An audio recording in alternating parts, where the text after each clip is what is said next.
के science subject से biology का चैप्टर 6 लाइफ प्रोसेस। सबसे पहले हम इस चैप्टर को समझ लेते हैं कि ये क्या है, किसके बारे में है। तो इंट्रोडक्शन की बात करें तो पहला पॉइंट है all living things perform certain life process like growth, excretion, respiration, circulation etcetera. तो जितनी भी जीवित चीज़ें हैं दुनिया में, उन सब के लिए ये कुछ प्रोसेस दी गई हैं, ये अनिवार्य है उनके लिए। तो जो भी जीवित चीज़ें होती हैं उनके अंदर ये प्रोसेस हमें देखने को मिलती है। कौन कौन सी प्रोसेस होती हैं? वो ग्रोथ, आप जानते हैं कि हर जीवित चीज़ ग्रोथ होती है। आप पहले बच्चे थे, बच्चे से आप थोड़े और बड़े हुए तो धीरे धीरे धीरे करके आप वयस्क बन जाएंगे और फिर तो ग्रोथ होती रहती है कुल मिला के। एक्सक्रिएशन, तो जो हम खाते हैं उससे वेस्ट प्रोडक्ट जो निकलता है उसे एक्सक्रिएशन कहते हैं। तो ये भी एक जीवित चीज होने का एक प्रमाण है। रेस्पिरेशन, सांस लेना। सर्कुलेशन, तो सर्कुलेशन तो बहुत ही ज़्यादा आवश्यक है, क्योंकि सर्कुलेशन हमारी बॉडी में सर्कुलेशन हो रहा है तभी हमें ऑक्सीजन मिल पा रही है। तो वो सारी चीज़ें जो हैं ये, इनको हम एक एक पार्ट को डिटेल में आगे चैप्टर में पढ़ने वाले हैं। ये सारी प्रोसेस के बारे में हम पढ़ेंगे। तो अब एक पॉइंट आता है लाइफ, जिंदगी। क्या है ये जिंदगी? तो earth happens to be the only known planet having a life. तो पृथ्वी ही इकलौता ऐसा ग्रह है जहाँ पे जिंदगी का अस्क है। तो there are being who live, die and become part of nature again. तो यहाँ पे जो लोग हैं वो जिंदा हैं और वो मरते हैं और वो वापस से जीवित होके नेचर में आ जाते हैं। तो the living organism can be differentiated from the inanimate entities on various parameter of life process. तो जितनी भी ये सारी जीवित चीजें हैं, इनको जिंदा रहने के लिए जिंदगी की जो प्रक्रिया है उसको फॉलो करना पड़ता है। तो ये चीज है लाइफ प्रोसेस। लाइफ की प्रोसेस जो है, इसके बारे में हम अगले पेज पे डिस्कस करते हैं। लाइफ प्रोसेस क्या है? Life process which together perform the function of maintenance of life are called as life process। तो लाइफ प्रोसेस है कि एक साथ उन सारे फंक्शंस का काम करना जो हमारी जिंदगी का मेंटेनेंस करते हैं, रख रखाव करते हैं, वो चीज हो जाती है लाइफ प्रोसेस। तो हमारा जिंदा रहना एक तरीके से क्या है, एक मेंटेनेंस ही तो चलता रहता है। तो जब हमें जरूरत होती है पानी पीते हैं, जरूरत होती है खाना खाते हैं, तो क्या चल रहा है? ये मेंटेनेंस ही चल रहा है। तो इसे हम लाइफ प्रोसेस कहते हैं। तो इसमें क्या क्या चीजें आती हैं इसके बारे में हम बात करते हैं। तो सबसे पहली जो जरूरत है वो है न्यूट्रिशन। तो न्यूट्रिशन आप समझते होंगे, नहीं समझते हैं तो आगे हम इसके बारे में डिटेल में पढ़ेंगे ही। रेस्पिरेशन, सर्कुलेशन, एक्सक्रिएशन, और ये कुछ एग्जाम्पल्स हैं जो लाइफ प्रोसेस के लिए जरूरी हैं। मतलब जो जिंदगी है, जो मेंटेनेंस है फंक्शंस को परफॉर्म करने के लिए, जो मेंटेनेंस है जिंदगी को जारी रखने के लिए, जिंदा रहने के लिए, उनके लिए यह जो प्रोसेस हैं, कुछ प्रक्रियाएं हैं, ये अनिवार्य हैं। तो यूनिसेलुलर ऑर्गेनिजम्स में, जिनमें एक सेल होता है, अमीबा है जैसे कि, ये सारी चीजें हैं, तो इनमें क्या होता है, ये सारे काम अपना एक सेल से ही कर लेते हैं। जिनके पास में एक सेल होता है वो काम उनके भी यही सब रहते हैं, उनमें भी, उन्हें भी न्यूट्रिशन की जरूरत है, उन्हें भी रेस्पिरेशन करना है, सारी चीजें होनी है उनके अंदर भी, पर वो ये सारी चीजें एक सेल से कर पाते हैं। और मल्टी सेलुलर में थोड़ा बात अलग हो जाती है। तो in multicellular organisms well developed system are present to carry out this process. तो मल्टी सेलुलर ऑर्गेनिजम्स में जैसे कि हम हैं, एनिमल्स हैं, जो भी हैं, इनके लिए क्या है कि वेल डेवलप्ड सिस्टम्स बने हुए हैं। जैसे कि फेफड़े हैं, नाक है, हाथ हैं, ये सारी चीज़ें बनी हुई हैं, डेवलप्ड हैं। तो ये इनके बदौलत पूरी करते हैं इन प्रोसेसेस को। तो अब हम आगे बात करते हैं। पॉइंट आया था न्यूट्रिशन। न्यूट्रिशन क्या है? तो न्यूट्रिशन के बारे में डिटेल में जान लेते हैं कि ये क्या है। तो the process by which an organism take food and utilize it is called nutrition। nutrition क्या है कि एक ऐसी प्रक्रिया है जिसमें ऑर्गेनिज्म क्या करता है, खाने को खाता है और उसे यूटिलाइज करता है, पचाता है, उससे एनर्जी लेता है, और इसी को हम न्यूट्रिशन कहते हैं। एक और डेफिनेशन है, उसको भी हम पढ़ लेते हैं।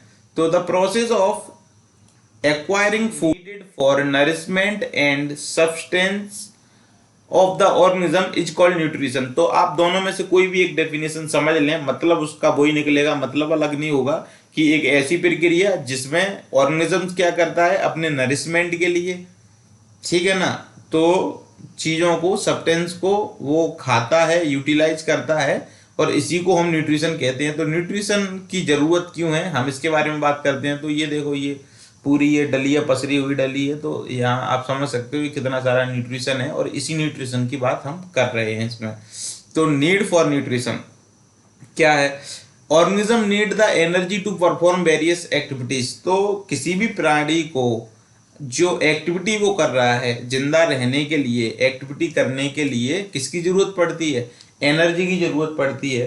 तो एनर्जी कहाँ से मिलती है? एनर्जी मिलती है हमें इस डलिया से। इस डलिया से मतलब न्यूट्रिएंट से। न्यूट्रिएंट से एनर्जी हमको मिलती है, और उसी एनर्जी के बेस पे सारे सेल्स अपने अंदर काम करते हैं, सारी चीज़ें अपने हिसाब से होती हैं। तो लाइफ प्रोसेस किससे होती है? शुरुआत न्यूट्रिशन से होती है। ये नहीं होगा तो कुछ नहीं होगा। तो organisms need various raw material for growth. जितने भी ऑर्गेनिजम्स हैं इनको भिन्न भिन्न प्रकार के कच्चे खाद्य पदार्थ चाहिए होते हैं, रॉ मटेरियल चाहिए होते हैं खाने के लिए। काय के लिए चाहिए होते हैं? ताकि जो डैमेज हुआ है उसको रिपेयर कर सकें, और अगर डैमेज नहीं हुआ है तो वो ग्रोथ कर सकें, बढ़ सकें। छोटा सा पौधा धीरे धीरे बड़े होते होते कितना बड़ा पेड़ बन जाता है। खुद से देख लिए आप, छोटे थे इतने, धीरे धीरे बड़े हो गए। किससे बन गए? न्यूट्रिएंट्स खा खा के ही इतने बड़े हो गए हो, क्योंकि जो एनर्जी है उससे आपने ग्रोथ करी है। तो कहीं आपको लग जाती है, कट जाते हो, छिल जाते हो, क्या होता है? रिपेयर हो जाता है कि नहीं हो जाता है? तो वो किसके वजह से होता है? न्यूट्रिशन के वजह से ही होता है। तो इसीलिए हमें किसकी जरूरत है? न्यूट्रिशन की जरूरत है। किसके लिए? ग्रोथ के लिए और रिपेयर के लिए। तो ये जो रॉ मटेरियल हैं ये हमें न्यूट्रिएंट्स प्रोवाइड कराते हैं। तो अब हम समझते हैं मोड्स ऑफ न्यूट्रिशन के बारे में। आप ये तो समझ गए कि लाइफ प्रोसेस का एक अभिन्न अंग है न्यूट्रिशन। तो इसके अलग अलग लोगों के, अलग अलग ऑर्गेनिजम्स के अलग अलग तरीके हैं न्यूट्रिशंस लेने के। हम अलग तरीके से लेते हैं, तो इसके बारे में डिटेल में अपन एक बार पढ़ लेते हैं। तो देखा जाए तो मोड ऑफ न्यूट्रिशन बेसिकली दो टाइप के हैं।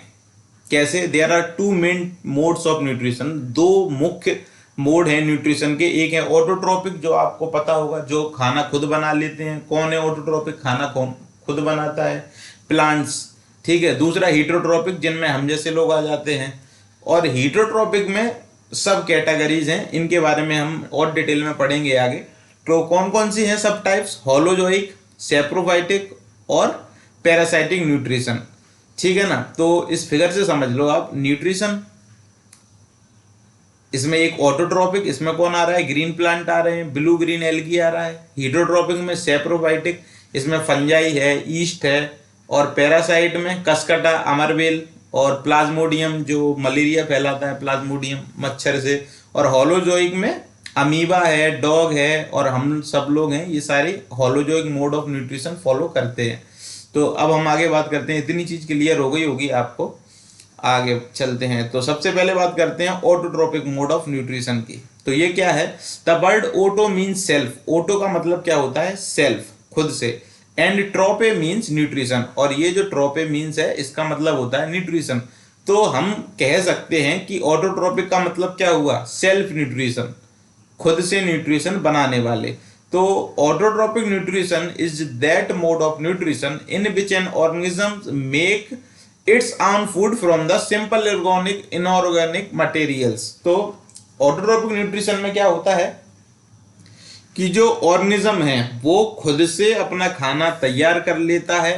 किससे तैयार कर लेता है? सिंपल इनऑर्गेनिक मैटर, ऐसे मैटर से जो ऑर्गेनिक नहीं है, जैसे कि कार्बन डाइऑक्साइड है, और वाटर तो सराउंडिंग में मिल ही जाता है प्लांट्स को, और सनलाइट की एनर्जी लगती है, और इस तरीके से वो अपना खाना तैयार कर लेते हैं। और हम इस प्रोसेस को फोटोसिंथेसिस के रूप में भी जानते हैं, जिसके बारे में हम आगे डिसाइड करेंगे। तो ऑटोट्रोफ क्या करते हैं? यूज करते हैं सिंपल इनऑर्गेनिक मटेरियल का, और उसको कन्वर्ट करते हैं किसमें?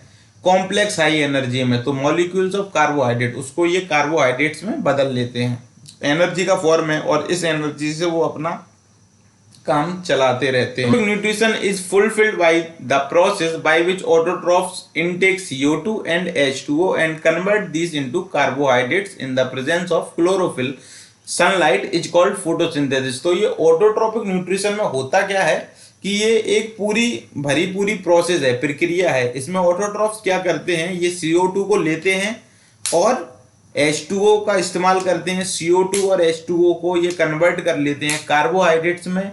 ऐसा ये किसकी मदद से कर पाते हैं, क्लोरोफिल जो कि इनकी पत्तियों में होता है, और सनलाइट से ये एनर्जी, सोलर एनर्जी को ट्रैप कर लेते हैं और उस एनर्जी से ये इस तरीके से अपना खाना तैयार कर लेते हैं। तो और इसके अलावा इंपॉर्टेंट पॉइंट है ये फोटोसिंथेसिस, तो आप बचपन से ही पढ़ रहे हो। इंपॉर्टेंट पॉइंट ये है कि कुछ बैक्टीरिया केमिकल्स का यूज करके वो एनर्जी बना लेते हैं। तो ऐसे बैक्टीरिया को कीमो ऑटोट्रॉफ्स कहते हैं। तो ऑटोट्रॉफ्स में ही आते हैं ये भी, ये केमिकल का यूज करके अपने लिए भोजन तैयार कर लेते हैं, एनर्जी बना लेते हैं। ऐसे बैक्टीरियाज को हम कीमो ऑटोट्रॉफ्स बैक्टीरिया कह सकते हैं। इंपॉर्टेंट है, याद रखना है आपको ये बात। ऊपर हम फोटोसिंथेसिस के बारे में बात कर रहे थे, तो अब इसको थोड़ा हम डीप में समझ लेते हैं कि ये क्या है। ग्रोथ इजकल टू फोटोसिंथेसिस और रेस्पायरेशन। ग्रोथ क्या है, फोटोसिंथेसिस और रेस्पायरेशन। देखो फोटोसिंथेसिस से खाना तैयार होगा, रेस्पायरेशन से वो खाना यूज कर पाएंगे। इसके बारे में देखो हम डिटेल में पढ़ते हैं। तो photosynthesis is the process inside the green plant where they produce energy in the form of sugar and oxygen. The process are influenced by daylight. तो फोटोसिंथेसिस जो है एक ऐसी प्रक्रिया है जो ग्रीन प्लांट्स के अंदर होती है। यहाँ पे वो एनर्जी को प्रोड्यूस करते हैं, किसके फॉर्म में, शुगर और ऑक्सीजन के फॉर्म में। और इस प्रोसेस को प्रभावित कौन करता है, इन्फ्लुएंस्ड किसके द्वारा होती है, ये डे लाइट की वजह से। तो सन बोल सकते हो आप। तो ये कैसे होता है, देखो ये कार्बन डाइऑक्साइड है, ठीक है, H2O है, पानी है, ऊपर से सन आ रहा है, सन की रोशनी आ रही है, और ये पत्ती है, पत्ती में क्लोरोफिल है। आप यहाँ देख सकते हो, यहाँ पे क्लोरोफिल है।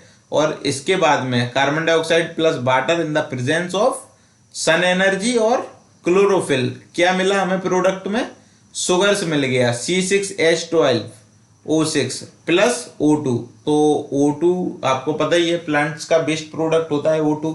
तो हमारे लिए तो ये अच्छा है, पर प्लांट के लिए तो बेस्ट प्रोडक्ट होता है। और क्या, शुगर मिला, और इसका शुगर का ये इस्तेमाल कर लेंगे और O2 को सराउंडिंग में छोड़ देते हैं। तो बहुत सिंपल सी प्रोसेस है फोटोसिंथेसिस, आप शुरू से पढ़ते आ रहे हैं, कुछ भी इसमें अलग है नहीं है, वही सारी चीजें हैं। अब हम आगे बात करते हैं फोटोसिंथेसिस के बारे में। एक क्विक रिकैप ले लेते हैं अपन कि ये क्या है। तो photosynthesis is the name for the complex reaction. ये एक कॉम्प्लेक्स रिएक्शन है, जटिल रिएक्शन है, जिसका इस्तेमाल कौन करता है, प्लांट करते हैं। काय के लिए इस्तेमाल करते हैं, एनर्जी को बनाने के लिए, या फिर ये कह सकते हैं कि एनर्जी को सन से लेके शुगर में कन्वर्ट करने के लिए। क्योंकि प्लांट्स कोई सोलर एनर्जी तो खाते नहीं है, वो तैयार क्या करते हैं, शुगर को तैयार करते हैं। तो हम कह सकते हैं कि प्लांट क्या करते हैं, कन्वर्ट करते हैं सोलर एनर्जी को शुगर में। तो in other words the plant take carbon dioxide. Plant क्या करता है, कार्बन डाइऑक्साइड लेते हैं जो सराउंडिंग में है, एयर में है, और पानी लेते हैं, वो कहाँ से, सॉइल से लेते हैं, और इन सब को मिला के वो क्या बना लेते हैं, कार्बोहाइड्रेट्स बना लेते हैं, जो कि शुगर है। क्या है, शुगर है। तो ऑक्सीजन रिलीज होती है जब ये इनके बाय प्रोडक्ट में, जब ये सारी चीजें बनाते हैं तो ऑक्सीजन तो रिलीज होगी ही। तो photosynthesis is dependent on temperature and high exposure. ये किस पे निर्भर करती है फोटोसिंथेसिस, टेम्परेचर पे और लाइट पे।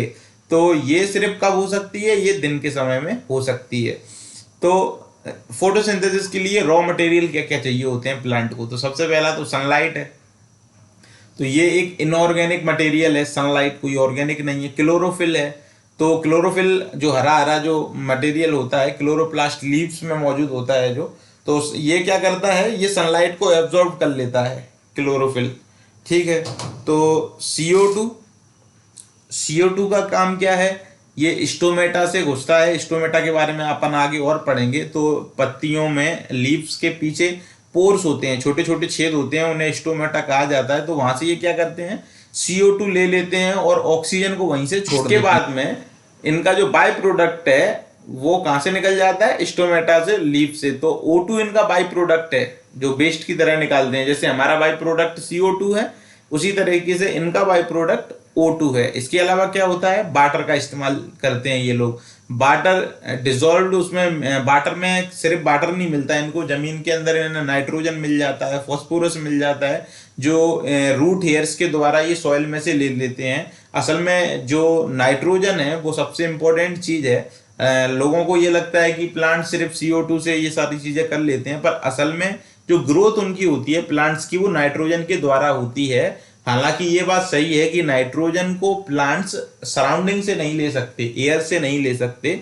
वो कहाँ से लेते हैं नाइट्रोजन को, रूट से लेते हैं। तो आपने देखा होगा कि एग्रीकल्चर जब होता है तो फर्टिलाइजर्स डालते हैं, तो फर्टिलाइजर में होता क्या है, नाइट्रोजन ही होता है। और नाइट्रोजन एक तरीके का प्रोटीन का रूप है जो कि ग्रोथ कराता है। तो और वही नाइट्रोजन से हम भी ग्रोथ करते हैं। ऐसा नहीं कह सकते कि हम नाइट्रोजन का उपयोग नहीं करते, हम भी करते हैं, क्योंकि हम प्लांट को खाते हैं तो प्लांट से हमें नाइट्रोजन मिल जाता है। और एक नाइट्रोजन ही ऐसी चीज है जिससे हम ग्रोथ करते हैं। एनर्जी एक अलग बात है, पर ग्रोथ जिससे होती है वो नाइट्रोजन है। अब आगे हम बात करते हैं स्टोमेटा के बारे में कि ये क्या है, कहाँ होता है, डिटेल में समझ लेते हैं। स्टोमेटा तो ये क्या है, ये असल में पत्ती के पीछे होने वाले, आप यहाँ देख सकते हो कि ये पूरा फिगर दिया गया, इस तरीके के छेद होते हैं, पोर्स, इसे बोलते हैं स्टोमेटा।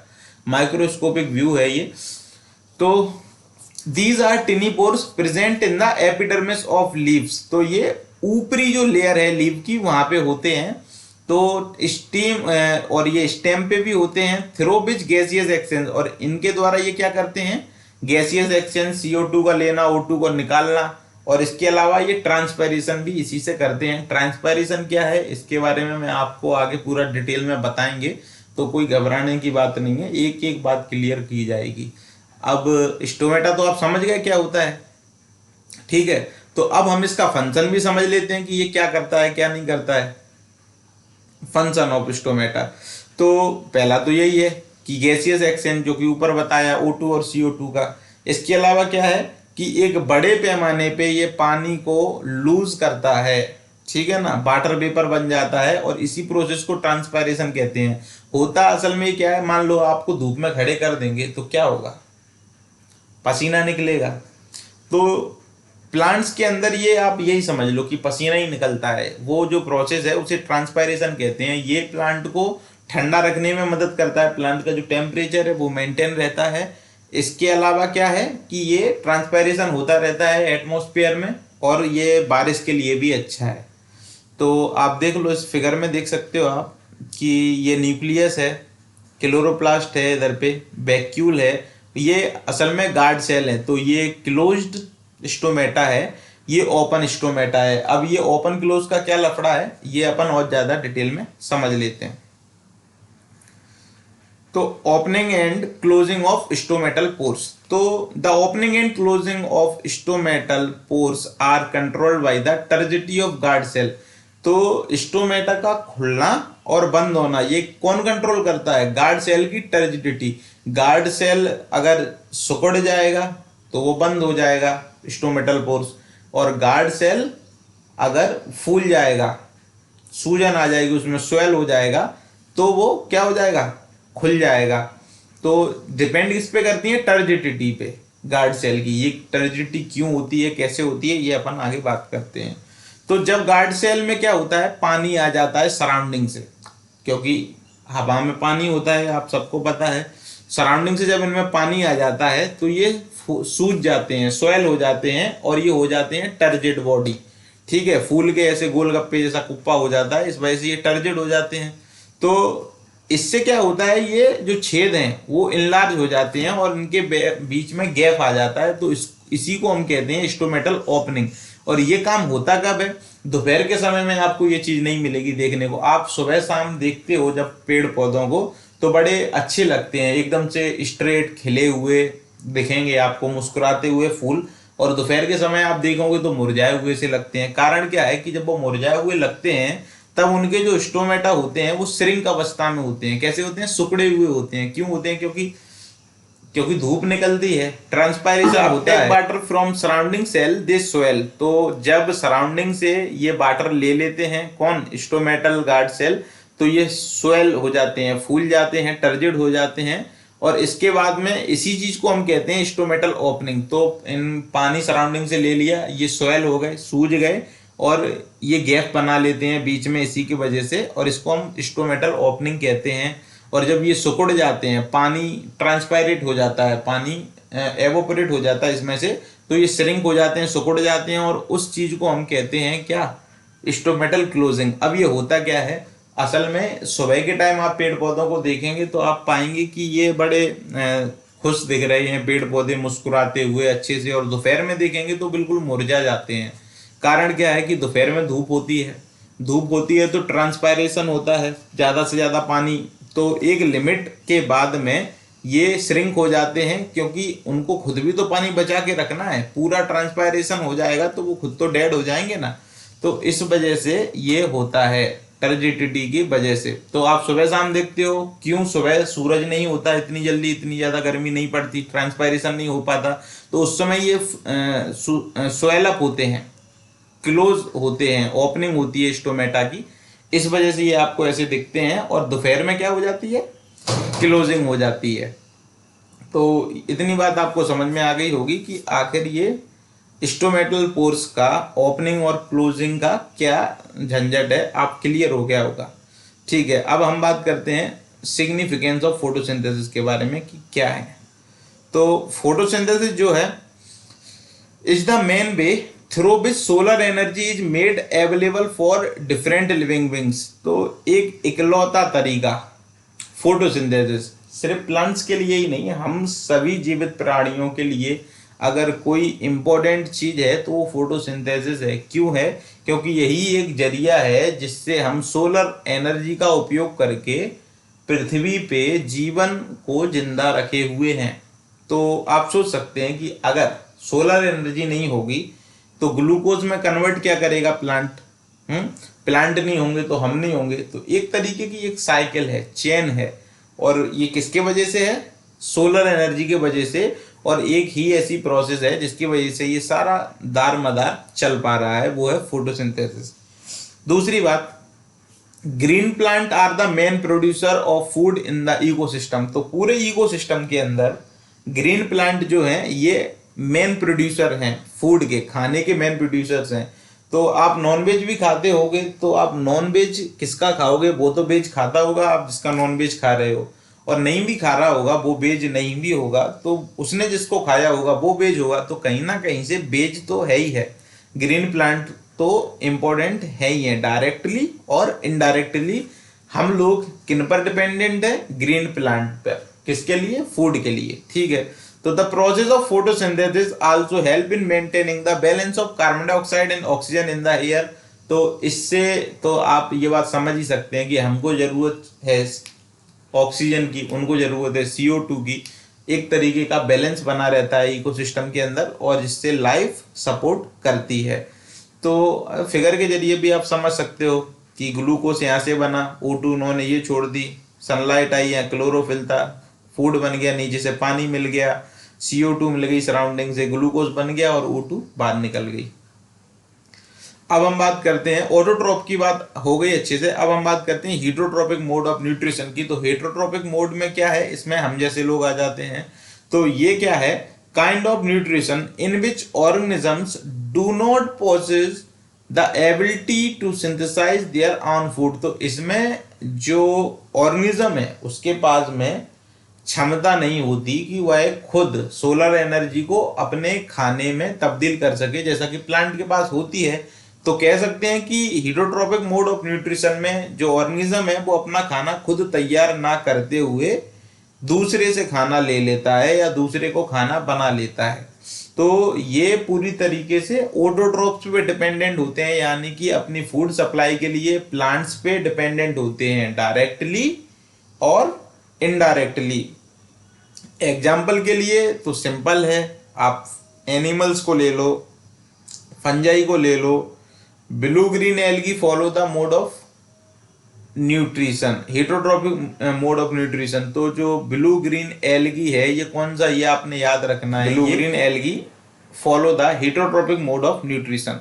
तो अब ये जो हेटरोट्रॉपिक मोड ऑफ न्यूट्रिशन है इसको हम फर्दर 3 हिस्सों में बांट लेते हैं। बांट क्या लेते हैं, बांटा गया है तो कौन कौन से, ऊपर भी बताया था, सैप्रोफाइटिक न्यूट्रिशन पहला, दूसरा होलोजोइक न्यूट्रिशन और तीसरा पैरासाइटिक न्यूट्रिशन। तो अब एक एक करके हम इनको समझ लेते हैं कि ये सैप्रोफाइटिक न्यूट्रिशन या होलोजोइक न्यूट्रिशन, इनमें जो मुख्य इंपॉर्टेंट है होलोजोइक न्यूट्रिशन है, और इसके बारे में लास्ट में भी मैं आपको कुछ पॉइंट्स बताऊंगा। बाकी अपन समझ लेते हैं एक बारी ध्यान से कि ये कैसे क्या होता है।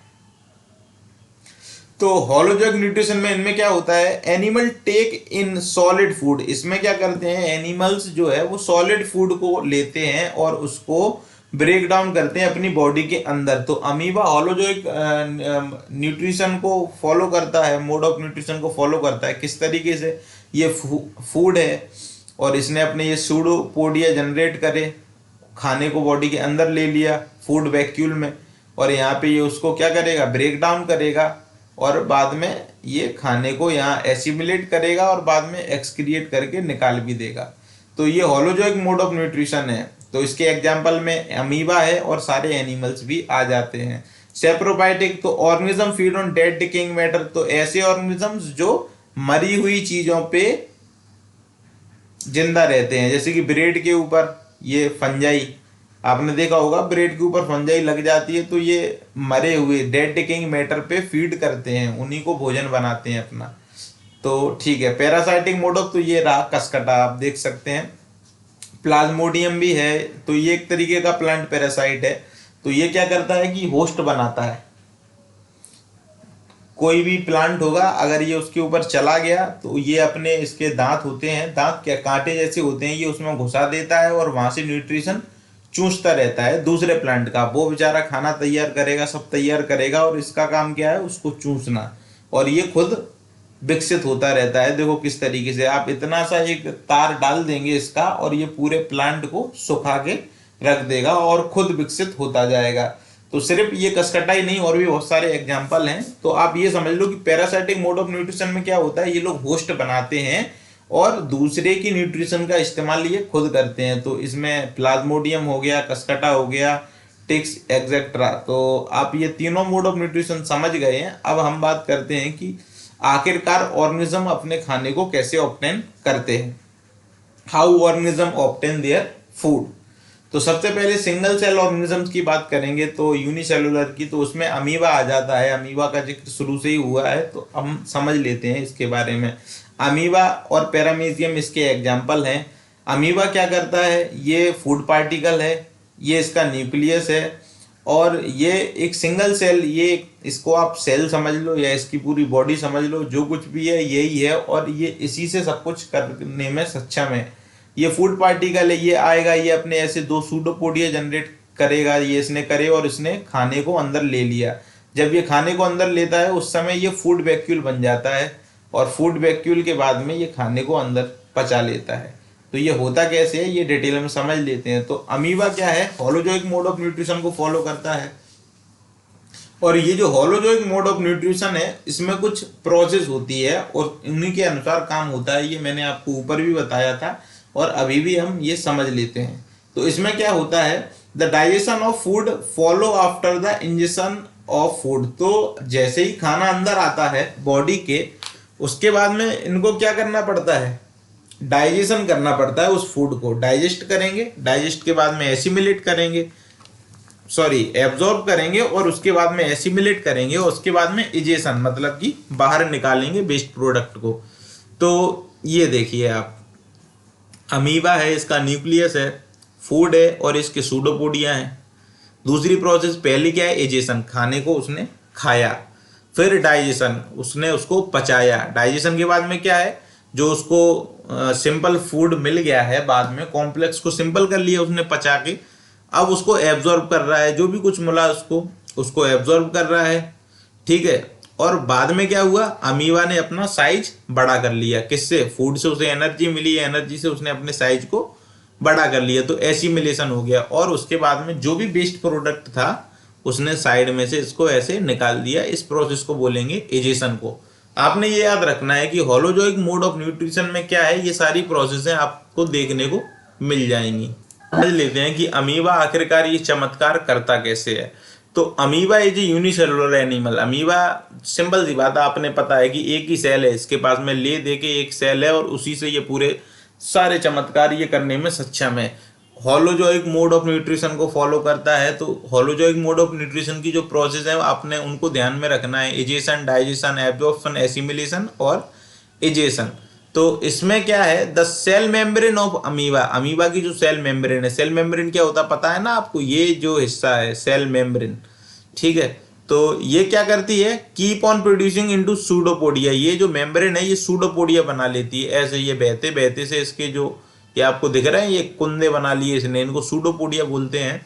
तो ये प्रोड्यूस कर लेती है, इसकी जो सेल मेम्ब्रेन है उसमें ये हुनर है, कुदरत ने बख्शा है इसको कि ये उसको हाथ में तब्दील कर लेता है। जैसे अपने हाथ हैं इनकी सूडोपोडिया होते हैं और ये कहीं भी बन जाते हैं, ये नहीं कि लगे हुए फिक्स उसी जगह पे, ये कहीं से भी तैयार कर लेगा सूडोपोडिया, जहाँ इसको फूड दिखेगा वहीं से ये निकाल लेगा अपने 2 सूडोपोडिया।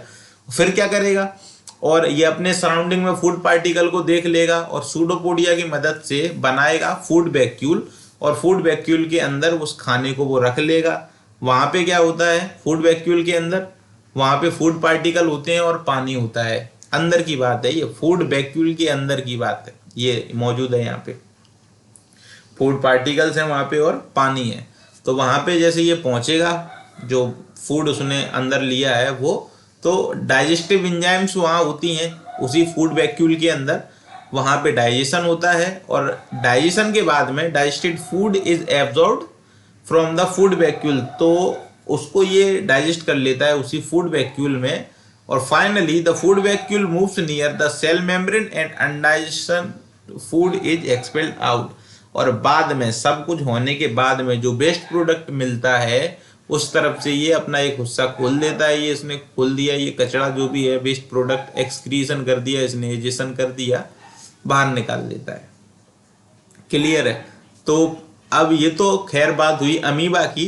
एक और यूनिसेलुलर ऑर्गेनिज्म है वो है पैरामीशियम। ये कैसे करता है, सब कुछ सेम है, इसमें बस एक अंतर है कि इसके पास में सीलिया होते हैं पूरी बॉडी में, present all over the body. तो ये रहे सीलिया, आपको दिख रहे हैं ये रोए जैसे। और इसके अंदर एक खासियत है कि इसके पास में एक पर्टिकुलर जगह होती है फूड वैक्यूल नाम की, पर्टिकुलर जगह पे से ही ये खाने को अंदर ले जा सकता है। जैसे हमारे पास में पर्टिकुलर जगह है मुंह, मुंह से ही खाना खाएंगे, नाक से नहीं खा सकते, ऐसे ही इसके पास में एक पर्टिकुलर जगह है, खाने को उसके पास में पहुंचना पड़ता है या खाने के पास में इसको खुद ये पहुंच जाता है उस जगह के पास, लेके वहीं से खाना एब्जॉर्ब कर सकता है। जबकि अमीबा कहीं से भी सूडोपोडिया निकाल के खाना पचा लेता है। तो इसको क्या है कि फूड पार्टिकल को पहुंचना पड़ेगा इसके माउथ के पास में और वहीं से ये खाना खा पाएगा। बाकी सारी चीज़ें सेम है, एजेशन भी ये कर लेता है, सब चीज़ें कर लेता है, पर आपने याद क्या रखना है कि ये इसके पास में एक निश्चित जगह है खाना खाने के लिए, बस अमीबा के पास में कोई निश्चित जगह है नहीं है। तो अब ये तो बात हुई यूनिसेलुलर ऑर्गेनिजम्स के खाना खाने की। मुद्दा है इस चैप्टर में कि हम लोग क्या खाना खाते हैं, कैसे खाते हैं, ये सब चीज़ें हमें पढ़ना है इसमें। तो अब हम बात करते हैं न्यूट्रिशन इन ह्यूमन बींग्स। तो ह्यूमन बींग्स में न्यूट्रिशन कैसे होता है ये पढ़ने से पहले आप थोड़ा ये सिस्टम देख लो पूरा क्या है। सबसे पहले तो ये माउथ है और यहाँ पे सिलेवरी ग्लैंड है जो क्या बनाते हैं, सिलाइवा, बोले तो लार। बाकी आप ये ओसोफेगस देख सकते हैं, ये इसको फूड पाइप बोलते हैं। ये लीवर है, इसका अपना काम है, पहले बस समझ लो हल्का हल्का सा, आगे बहुत डिटेल में पढ़ने वाले हैं अपन इसको। और ये स्टोमच है, ये पेनक्रियाज है, गैल ब्लेडर है, सबके फंक्शन बताऊंगा, बस आप समझ लो कि कौन कहाँ पे क्या है। इस वजह से स्मॉल इंटेस्टाइन है, लार्ज इंटेस्टाइन है, रेक्टम है, और ये यहाँ से माल मसाला निकल जाता है, ठीक है, जो वेस्ट प्रोडक्ट होता है एनस। तो अब हम चलते हैं थोड़ा डीप में। चलिए, तो लगे हाँ तो लाइक सब्सक्राइब कर देंगे तो अच्छा ही है, बाकी चैप्टर तो अपन ने पढ़ना ही है। तो बात करते हैं हम न्यूट्रिशन इन ह्यूमन बींग्स कैसे है। ये जो मैंने आपको सारी चीज बताई यहाँ से लेके यहाँ तक की, इसको बोलते हैं एलिमेंट्री कैनाल। कैनाल समझते हो आप, कैनाल मतलब नहर, तो ये भी एक नहर ही है। आप देखो, गौर से देखोगे तो पाओगे कि हम इधर से खाना खाते हैं, इधर से निकाल देते हैं। ऐसा तो है नहीं है खाना आपके पैर में फंस गया हो नीचे नीचे, क्योंकि जो खाना है वो कभी इस कैनाल से बाहर नहीं निकलता। तो आपने ऐसा देखा नहीं होगा कि कोई नदी या कैनाल से पानी बाहर निकला निकला घूम रहा हो, वो कहाँ रहेगा, वो अपनी दिशा में रहेगा, क्योंकि उसके लिए पर्टिकुलर एक स्थान बनाया गया है। इसी प्रकार से ये एलिमेंट्री कैनाल है, ये किसके लिए है, खाने के लिए।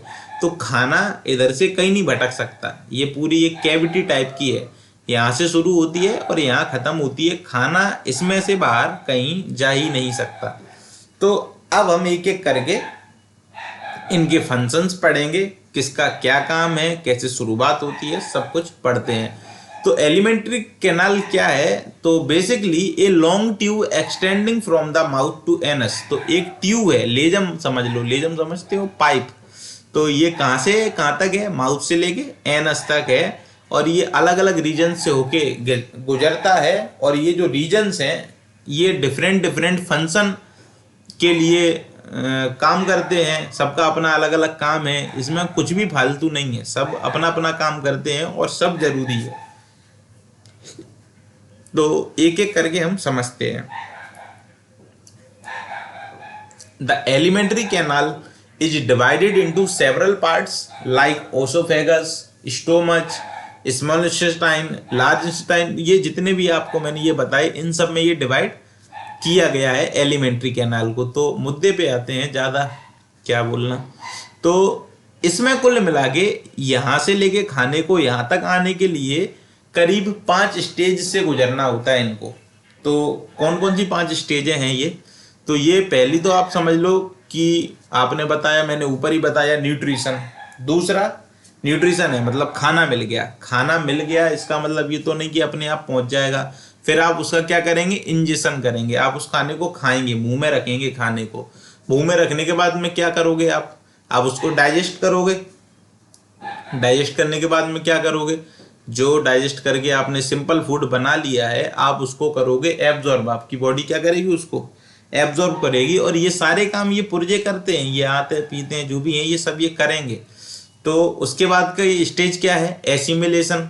जैसे अमीबा करता है, खा पी लिया, अब बढ़िया वो अपना शरीर बड़ा कर रहा है, ऐसे हम भी करते हैं।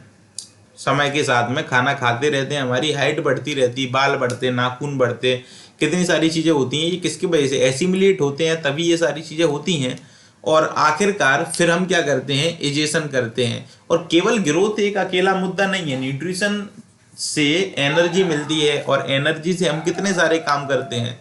आप पढ़ पा रहे हो, मैं पढ़ा पा रहा हूँ, ये सब किसकी वजह से है, न्यूट्रिशन की वजह से। एनर्जी नहीं होगी तो कुछ नहीं होगा। ग्रोथ विरोध तो बात की बात है, आपके पास में तथा नहीं होगी, कथा कहने की कि आप पानी भी पी लो। तो समझो न्यूट्रिशन का कितना बड़ा रोल है इन सब चीज़ों में। तो इसके अलावा 5 स्टेज तो ये हो गई, ठीक है। 4 स्टेज ये हैं, that is egestion, digestion, absorption और बाहर निकालने वाला एजेशन। तो ये सब कहाँ पे होती हैं, एलिमेंट्री कैनाल में। ये जो 4 स्टेप हैं ये होते हैं एलिमेंट्री कैनाल में। इधर जो 5 थे इनमें से ये न्यूट्रिशन ये तो बाहर की बात है, बाकी के ये जो पीछे के 4 हैं ये कहाँ होते हैं, एलिमेंट्री कैनाल में होते हैं। और जो एसिमिलिएशन है, ये वाली स्टेज है, ये कहाँ पे होती है, ये पूरी बॉडी में होती है, होल बॉडी में। एसिमिलेट कोई एक इलाका थोड़ी नहीं करेगा, खाओ पचाओ सब करो, पर रसद तो सबको चाहिए ना। नाखून भी कहेगा पैर का कि अरे मुझे भी चाहिए, मैं भी बढ़ूंगा। उंगलियां कहेंगी कि मुझे भी बढ़ना है, नहीं तो कोई छोटी कोई बड़ी, मतलब समझ रहे हो, एक पैर छोटा एक बड़ा ऐसा रह जाएगा। तो पूरी बॉडी में एसिमिलेशन होता है, सबको बराबरी से खाना मिलता है, जिसको जितनी ज़रूरत होती है उतना मिलता है। और ये जो 3 चीज़ें हैं ये सब कहाँ होती हैं, एलिमेंट्री कैनाल में। एसिमिलेशन होता है पूरी बॉडी के अंदर और न्यूट्रिशन मिलता है हमें बाहर से। अब बात करते हैं हम एलिमेंट्री कैनाल की कि ये क्या बला है। तो एलिमेंट्री कैनाल क्या है कि ये एक लंबे ट्यूब जैसा है, जो कि ऊपर मैंने बताया। कहाँ से शुरू होता है, माउथ से, खत्म कहाँ होता है, एनस पे। इसमें और कौन कौन से मुख्य पार्ट आते हैं, इसमें ओसोफेगस, ये जो फूड पाइप है, और क्या है, स्टोमच, फिर स्मॉल इंटेस्टाइन, ये अंदर स्मॉल नहीं है, हकीकत में ये बड़ी है, पर देखने में स्मॉल है, इस वजह से बोल रहे हैं स्मॉल।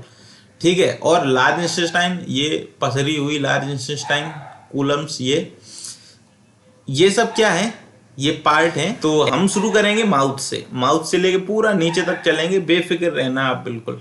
चलिए शुरू करते हैं। तो सबसे पहले बात करें माउथ की, तो ये बत्ती सी देख लो आप, माउथ समझ ही गए होंगे। तो the buccal cavity, it is present behind the mouth, is also commonly referred to as the mouth. तो इसको बकल कैविटी अपन कहते हैं और इसी को माउथ भी हम कहते हैं।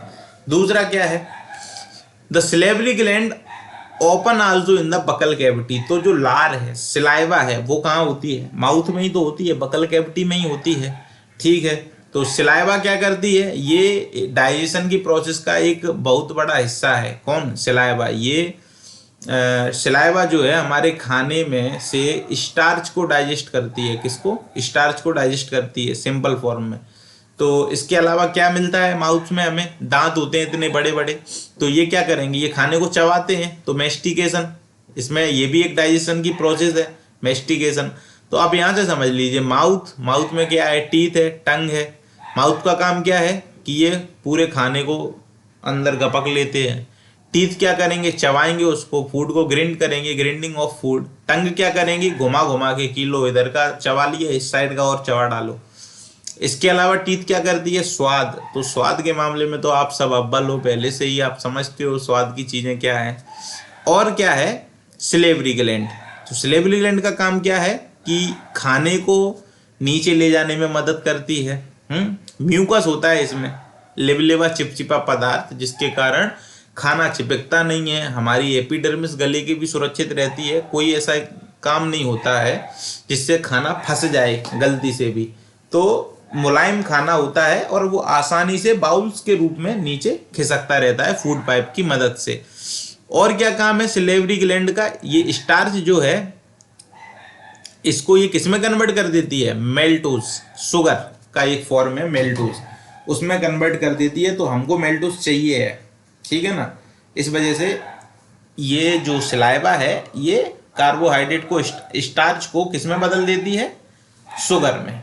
तो आगे बात करते हैं हम, माउथ की बात हो गई थी, ठीक है। टीथ की बात भी हमने कर ही ली है, फिर भी एक दो पॉइंट समझ लेते हैं क्या है क्या नहीं है।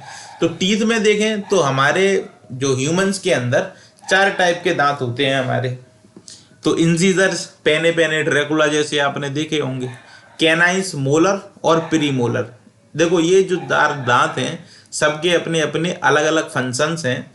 अभी प्रेजेंट टाइम में अगर हम होमोसेपियंस की बात करें तो उनके दांत थोड़े अलग थे, उनकी एनाटॉमी अलग थी। पर अभी हम कौन से हैं, होमोसेपियंस हैं। तो हमारी ये है एनाटॉमी दांतों की, क्या है कि 4 प्रकार के दांत हैं, इंसिजर्स, कैनाइंस, मोलर्स और प्रीमोलर्स। सबका अपना अपना स्पेसिफिक फंक्शन है, कोई चबाता है, कोई काटता है और कोई मिलाता है, ठीक है। तो ये क्या करते हैं, ये काटने में, मसलने में, मिलाने में और खाने में हमारी मदद करते हैं, जो कि डाइजेशन का एक बड़ा हिस्सा है। इसके अलावा क्या है, enamel is outermost shiny and highly mineralised and hardest part of the human body. Enamel जो सफ़ेद सफ़ेद आपकी ये बत्ती सी जो चपक रही जो दांत है, हकीकत में जो दांत है वो इनेमल होता है, चमकदार होता है। मजबूत कितना होता है, उसमें मिनरल्स ही होते हैं सिर्फ, पर पूरी बॉडी का जो सबसे हार्डेस्ट पार्ट अपन का है तो वो क्या है, इनेमल ही होता है। तो teeth are the hard structure present in the buccal cavity. Buccal cavity में सबसे हार्ड चीज जो होती है वो कौन होती है, टीथ होते हैं। तो आपने माउथ समझ लिया, टीथ समझ लिए, अब समझते हैं फूड पाइप के बारे में, या कहें ओसोफेगस और स्टोमच के बारे में। तो यहाँ देखिए आप, ये माउथ है और माउथ से ये पाइप चला आ रहा है सीधा स्टोमच से कनेक्टेड, ये है ओसोफेगस, या हम कहें फूड पाइप। फूड यहाँ से आता है नीचे स्टोमच तक जाता है। तो ये क्या है, तो ये एक मस्कुलर ट्यूब है जो कि करीब 25 सेंटीमीटर लंबा होता है, ठीक है। और इसमें बाल्ब होते हैं हर एंड पे, ऊपर भी एक बाल्ब होता है और नीचे भी बाल्ब होता है, ठीक है। अब बात करें हम कि टेकिंग फूड फ्रॉम माउथ, तो इसका जो फंक्शन है वो क्या है, खाने को स्टोमच से लेके कहाँ ले जाना, माउथ से खाने को ले जाना स्टोमच तक। पर ये खाना ले कैसे जाता, कोई मोटर लगी है क्या, नहीं, मोटर नहीं लगी है, असल में एक मूवमेंट होता है, उस मूवमेंट के बेस पे ये खाने को नीचे लेके आ पाते हैं। मूवमेंट कौन सा है? वो मूवमेंट है, मूवमेंट के बारे में हम डिटेल में पढ़ लेंगे आगे वाले पेज पर आप इतना समझ लो, ये जो खाना मुंह से इधर लाता है, इस चीज में जो मूवमेंट काम करता है वो पेरिस्टेलिक मूवमेंट होता है। स्टेलिक, ये थोड़ा प्रोनाउंसिएशन में मेरा दिक्कत है, पर आप समझ सकते हैं क्या है पेरिस्टेलेटिक मूवमेंट। ठीक है, तो ये क्या होता है पेरिस्टेलेटिक मूवमेंट? तो रिदमिक कंस्ट्रक्शन ऑफ मसल्स, एक रिदम में मसल्स का कंस्ट्रक्शन होता है, एकदम से सिकुड़ती हैं, जैसे बल्ब नहीं जलता है, जलेगा बंद होगा, तो कंस्ट्रक्शन होता है, एकदम से फूलती हैं और उसके बाद में फिर चिपक जाती हैं। तो इसके वजह से ये मूवमेंट होता है। और ये किधर होता है? मसल्स और लाइनिंग ऑफ एलिमेंट्री कैनाल की मसल और उसकी लाइनिंग पे होता है। काय के लिए होता है? खाने को ढकेलने के लिए, खाने को आगे की ओर ढकेलने के लिए। ये तो बात थी फूड पाइप की। काम 25 सेंटीमीटर लंबा होता है, बाल्ब होते हैं दोनों एंड्स पे, और ये खाने को ढकेलता है किसकी मदद से? पेरिस्टेलेटिक मूवमेंट की मदद से। अब हम बात करते हैं स्टोमच की। स्टोमच में क्या है? ये एक गैस्ट्रिक ग्लैंड है, सॉरी, स्टोमच के अंदर क्या प्रेजेंट होते हैं? गैस्ट्रिक ग्लैंड्स प्रेजेंट होते हैं, जो कि उनके अंदर गैस्ट्रिक जूस होता है। ठीक है, गैस्ट्रिक जूस क्या होते हैं आप ये समझ लीजिए कि ये जो पेट है, स्टोमच है, इसके अंदर भिन्न भिन्न प्रकार के केमिकल्स हैं, केमिकल्स कह लो या जूस कह लो, कुल मिला के कुछ भी तरल पदार्थ, लिक्विड में कुछ चीज़ें हैं भिन्न भिन्न प्रकार की। तो वो जो चीज़ें हैं वो कुछ इस प्रकार की हैं, गैस्ट्रिक जूस जिन्हें हम कहते हैं। तो एक तो पेप्सिन है, तो ये एक एंजाइम है पेप्सिन, जो कि स्टोमच के अंदर पाई जाती है। एक एंजाइम है जो किसको ब्रेक करती है, क्योंकि इधर खाना आता है ना ऊपर से, तो उसको, वो तो कॉम्प्लेक्स फॉर्म में आता है, जटिल फॉर्म में आता है, हमारी बॉडी उसको नहीं एकदम से ले सकती, डायरेक्टली नहीं एब्जॉर्ब कर पाएगी। उसको चाहिए कि पहले कॉम्प्लेक्स फूड को सिंपल फूड में कन्वर्ट हो, तो सिंपल में करने के लिए ही ये सारी चीज़ें हैं। तो पेप्सिन जो है वो ब्रेक कर देती है प्रोटीन को। किसको? प्रोटीन को ब्रेक कर देती है पेप्सिन एंजाइम, जो कहाँ प्रेजेंट है? स्टोमच में। इसके अलावा क्या है स्टोमच में? कौन सा जूस है? HCl है, जो कि आपने पता है एसिड होता है। तो ये करता है क्या? ये एसिडिक माहौल बना देता है पेट के अंदर, उसकी अपनी अलग जरूरत है, एसिड का क्या काम है ये सब आपको बताएंगे। तो और एक अंदर होता है म्यूकस। म्यूकस आप समझ रहे हो, वही चिपचिपा लवड़ पदार्थ। ये क्या करता है? स्टोमच के अंदर की लाइनिंग को प्रोटेक्ट करता है। किससे प्रोटेक्ट करेगा? एक तो ये आप कुछ भी खा लेते हो, मुर्गे की टांग और ये वो फलाना ढीमका। इसके अलावा क्या है? एसिड भी होता है उसमें। एसिड जो होता है वो हमारे अंदर की वो जला सकता है ना, डैमेज कर देगा एसिड, तो आप जानते हो। तो उससे भी प्रोटेक्ट करता है, एसिड से भी। और दूसरी चीज़ क्या है कि आसानी से चीज़ें खिसक जाती हैं, तेल लगा के कोई भी ऑयली से चीज़ जो होती है, तो पेट में ये 3 चीज़ें होती हैं, इन्हें हम गैस्ट्रिक जूस कहते हैं, पेप्सिन, HCl और म्यूकस। आगे बात करते हैं। Hydrochloric acid help in partial digestion of proteins and also kill harmful bacteria.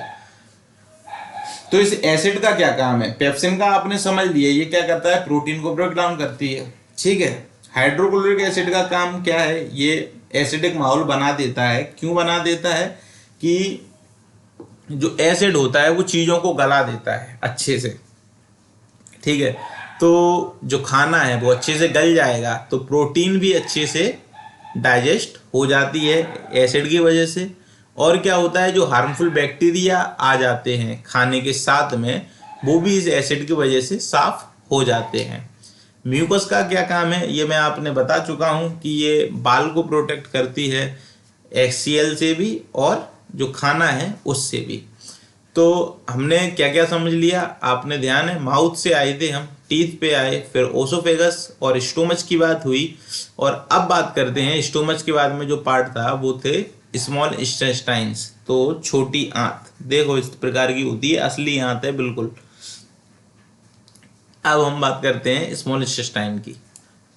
The small intestine is the site of the complete digestion of carbohydrate, protein and fat. तो हकीकत में जो असली डाइजेशन का खेल जो है वो शुरू कहाँ से होता है? स्मॉल इंटेस्टाइन में से होता है। तो यहाँ पे स्मॉल इंटेस्टाइन एक साइट है जहाँ पे कंप्लीट डाइजेशन हो जाता है, लगभग कंप्लीट डाइजेशन हो जाता है। क्या क्या हो जाता है? कार्बोहाइड्रेट, प्रोटीन और फैट। बॉडी के अंदर स्मॉल इंटेस्टाइन एक ऐसी साइट है जहाँ पे हमारा कंप्लीट डाइजेशन होता है। कार्बोहाइड्रेट, प्रोटीन और फैट को सिंपलेस्ट फॉर्म में यहीं पे ब्रेक किया जाता है। इसके अलावा अगला पॉइंट है walls of small intestine secret intestinal enzyme which convert carbohydrate into glucose. तो जो ये स्मॉल इंटेस्टाइन की जो वॉल्स हैं, दीवारें हैं, ये इनके अंदर भिन्न भिन्न प्रकार की एंजाइम्स होती हैं। एंजाइम्स जैसे पेप्सिन थी स्टोमच के अंदर, वैसे ही यहाँ पे होती हैं, सीक्रेट होती हैं इन्हीं के अंदर।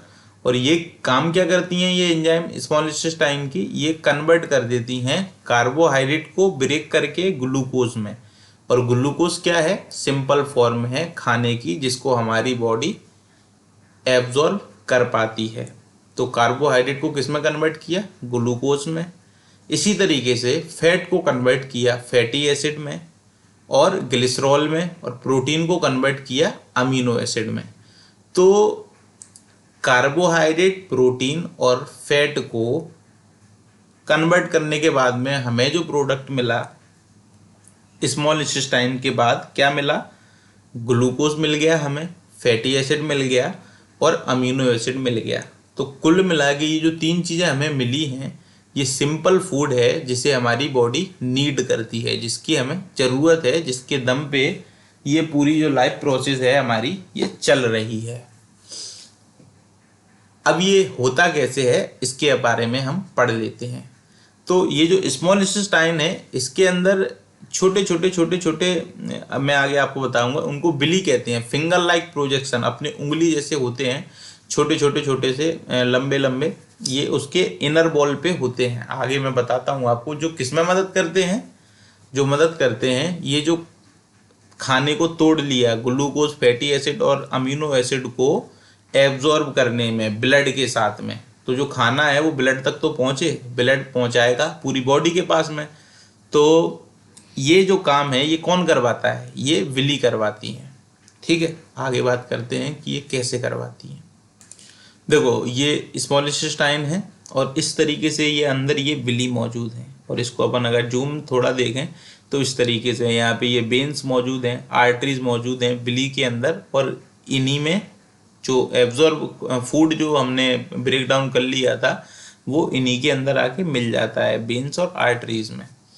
तो the internal surface of the small intestine is folded into finger like projection. जो अंदरूनी हिस्सा है स्मॉल इंटेस्टाइन का ये फोल्डेड है। किसमें फोल्डेड है? विली लाइक स्ट्रक्चर में। और ये क्या करती हैं? ये जो खाना हमने पचाया है उसको ब्लड तक पहुंचा देती हैं। आगे हम बात करते हैं जो स्मॉल इंटेस्टाइन है ये और क्या करती है। It receive the secretion of the liver and the pancreas. तो ऊपर हमने देखा था लीवर था साइड में, पेनक्रियाज था। तो ये जो लीवर का जो काम है वो कुछ बनाता है, सीक्रेशन करता है, कुछ चीज़ें बनाता है, कुछ चीज़ें पेनक्रियाज बनाता है जो खाने पचाने के लिए बेहद ज़रूरी चीज़ें होती हैं। तो और फूड जो होता है वो क्या होता है? एसिडिक होता है, क्योंकि वो तो कहाँ से आया है? स्टोमच से आया है। स्टोमच में HCl था ना। तो उस समय फूड एसिडिक था, तो अगर वही फूड आगे जाएगा तो दिक्कत हो जाएगी ना पूरी बॉडी में, क्योंकि वहाँ तो म्यूकस था, अब यहाँ तो म्यूकस है नहीं है। तो इसके लिए क्या होता है कि ये जो सीक्रेशन है लीवर का और पेनक्रियास का, ये एल्कलाइन बना देती हैं। कौन? Pancreatic enzyme. पेनक्रियाज में जो चीज़ बनती है वो इसी के लिए होती है कि ये फूड एसिडिक होता है, उसको ये एल्कलाइन बना देती हैं, जिससे हमें कोई दिक्कत नहीं होती आसानी से। ठीक है ना, एंजाइम्स अपना एक्ट कर पाती हैं।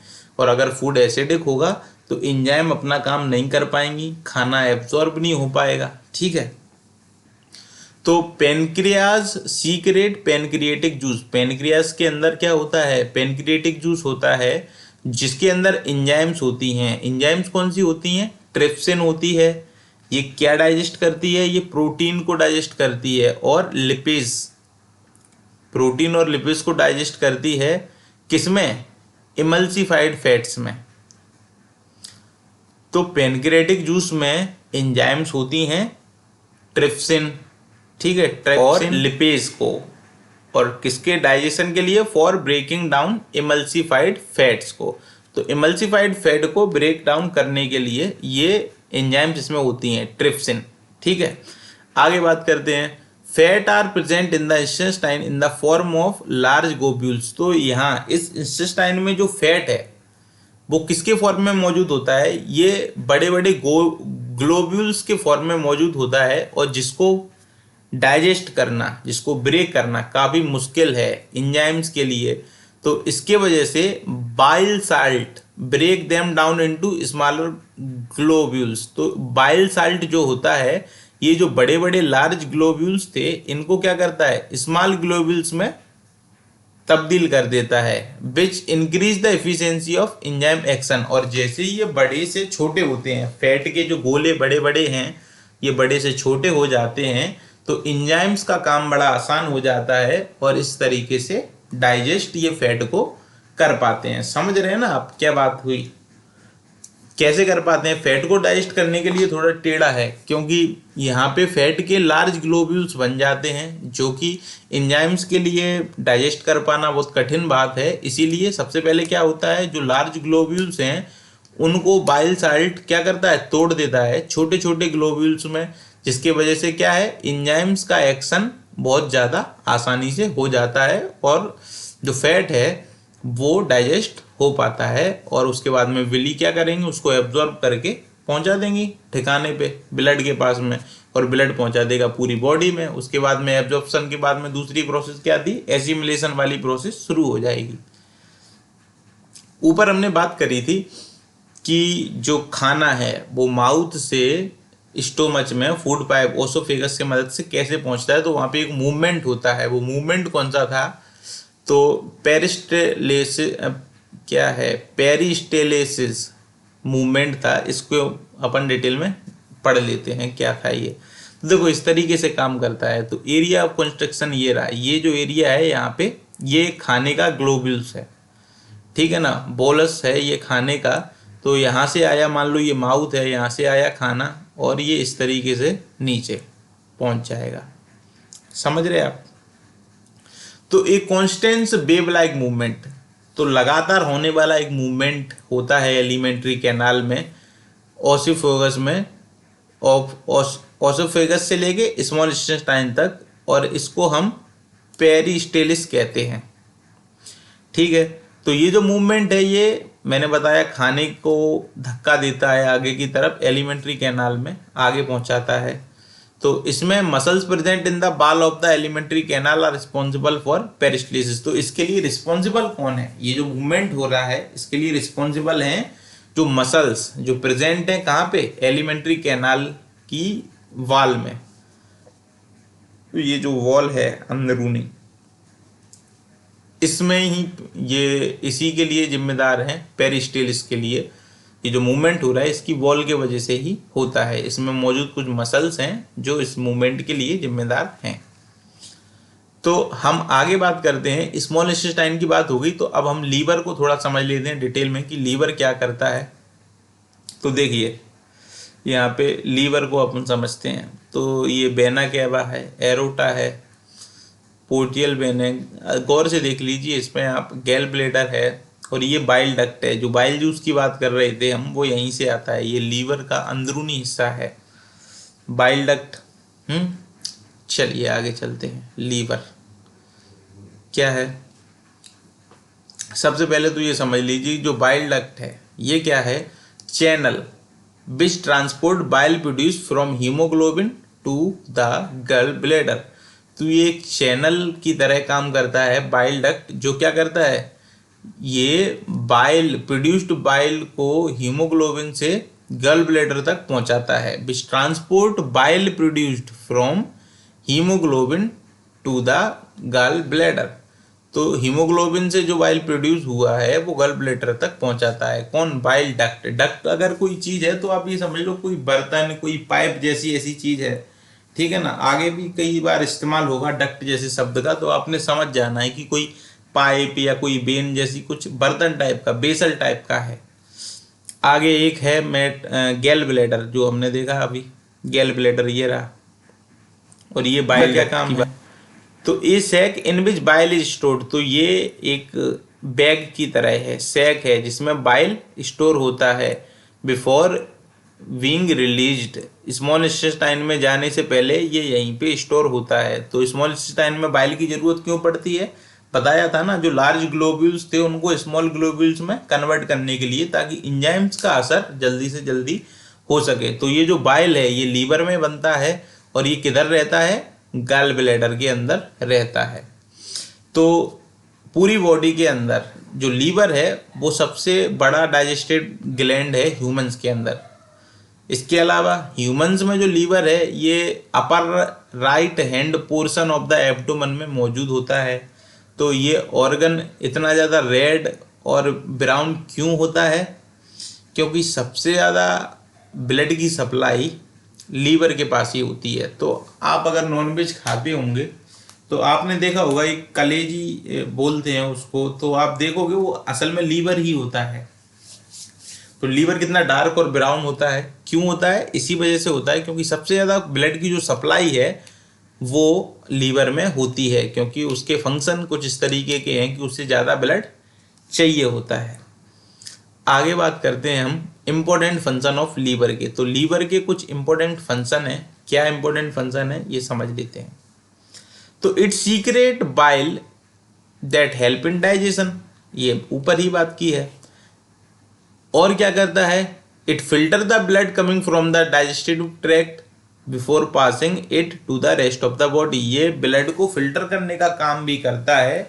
जो कहाँ से आ रहा है, डाइजेस्टिव ट्रैक्ट से आ रहा है। तो वहां से हो सकता है ब्लड के साथ में कुछ गंदगी चली आ रही हो, क्योंकि वहां से बाहर का मटेरियल आता है। खाना क्या है, असल में बाहर की चीज है, और बॉडी अंदर बहुत नीट एंड क्लीन है, उसको कुछ भी कचरा चाहिए नहीं है। तो इसी की वजह से ये क्या है, इसमें मदद करता है कि वहां से अगर कुछ गलती से भी कुछ आ गया हो तो लीवर क्या करेगा, उसको वहीं पे रोक लेगा, साफ सफाई कर देगा।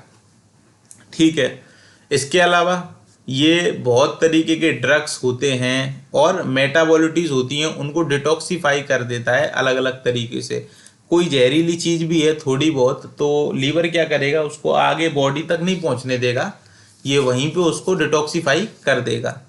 और क्या है, लीवर कुछ इंपॉर्टेंट प्रोटीन बनाता है ब्लड के लिए, जो कि क्लॉटिंग में और कुछ अलग फंक्शंस में काफ़ी ज़्यादा मददगार साबित होती हैं। तो ब्लड क्लॉटिंग आप समझते हो, जो प्लेटलेट्स का काम है, कहीं पे लग जाती है तो वो काला काला सा जो धब्बा बन जाता है वो क्लॉटिंग है। तो क्लॉटिंग के लिए जो प्रोटीन इंपॉर्टेंट चाहिए होती हैं उसको बनाने में लीवर का महत्व है। इसके अलावा क्या है, it store and release glucose as needed, ये ग्लूकोज को स्टोर करके रखता है और ग्लूकोज को रिलीज भी करता है जरूरत के अनुसार। इसके अलावा it produce haemoglobin from the dead and worn out RBCs for the iron content, the liver stores iron.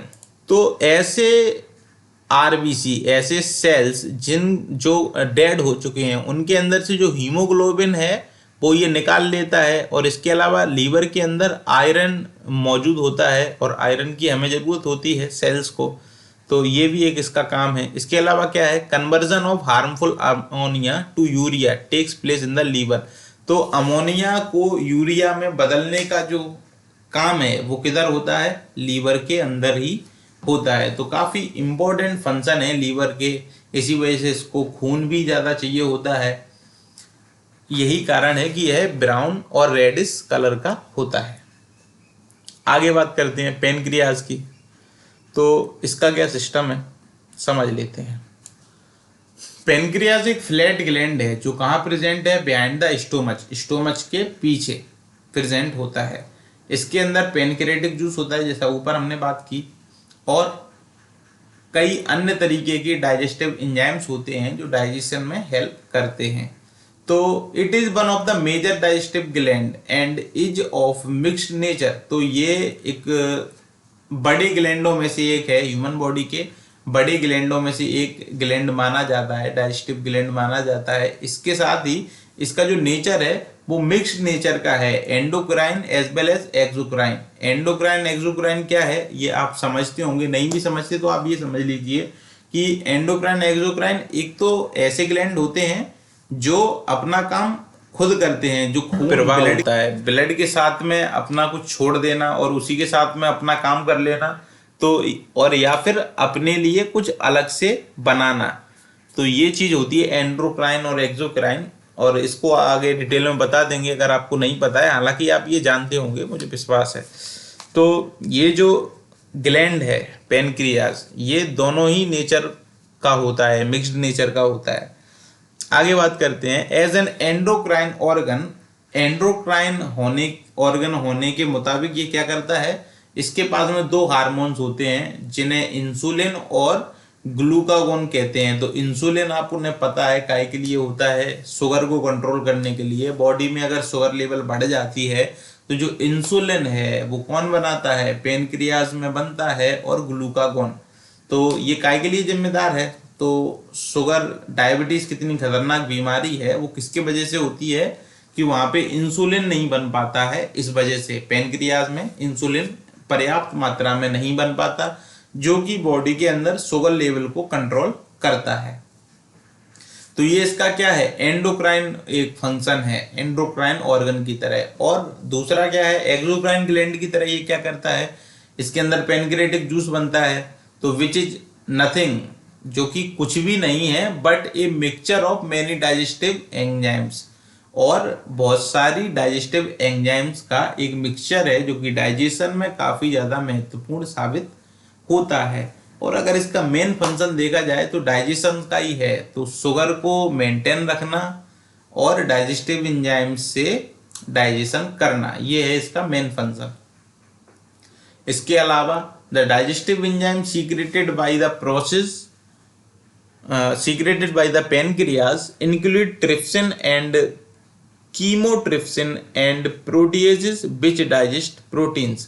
तो डाइजेस्टिव एंजाइम्स के अंदर क्या क्या इंक्लूड होता है, जो बोला था ना मैंने कि मिक्सचर ऑफ डाइजेस्टिव एंजाइम्स है, तो उनमें से एक ट्रिप्सिन है, दूसरा कीमोट्रिप्सिन है, और प्रोटीएजेस है जो कि प्रोटीन को डाइजेस्ट करने में, ये जो एंजाइम्स है तीनों, ये प्रोटीन को डाइजेस्ट करने में मदद करती हैं। इसके अलावा it also include amylase which digest the starch content of the food. तो इसके साथ ही इसके पास में एमिलेज भी होता है जो कि स्टार्च को डाइजेस्ट करने में मददगार सिद्ध होता है। इन एंजाइम्स में पेनक्रिएटिक लिपेजेस होते हैं जो कि क्या करते हैं, ये फैट के डाइजेशन में भी मददगार सिद्ध होते हैं।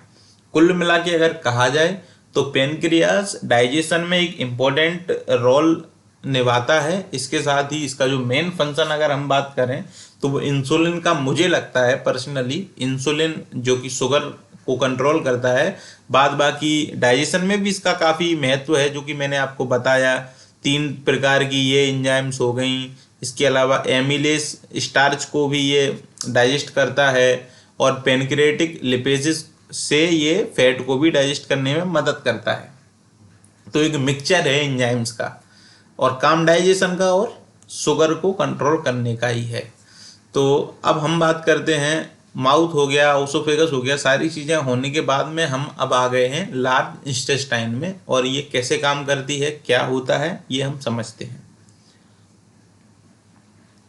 तो ये है हमारी लार्ज इंटेस्टाइन।